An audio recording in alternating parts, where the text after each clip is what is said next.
Copper is a cop show that's set at a very specific time and place in the American past. Well, in 1845, New York City created the first professional police department in the United States. 20 years later, roughly where we are on the show, that police force has grown and it has become an integral part of New York City life. It was a messy, confusing time. There was bigotry, there's prejudice and crime, and then you set this detective of that period in the midst of all of that. To do a cop show set in the 1860s, how did they catch the bad guy without all this stuff? There was no DNA, there were no machines. By 1863, the New York Police Department also reflected the extraordinary changes that had gone on in New York over the last couple of decades, particularly mass immigration from Ireland. So by our time, the police department is roughly one-half Irish Catholic. And there were a lot of concerns about that.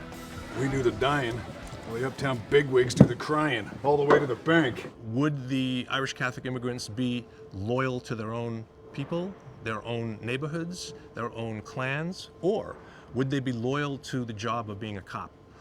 Would they put the city and the city's needs above the needs of their kinsmen, their families, their neighborhoods, their religion?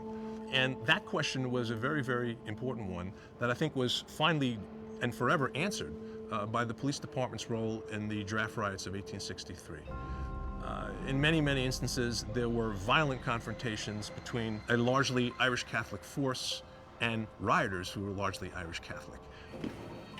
I won't forget this, Maguire. You're committing an insult against our people. The saddest part of the draft riots for my character is that he's forced to kill the Irish, his own people, to resolve the draft riots in New York. It's incredibly tragic, but incredibly telling of the time, the amount of anger in the air. The draft riots established the fact that the police department was a professional force. Being a New York cop was the #1 part of their identity.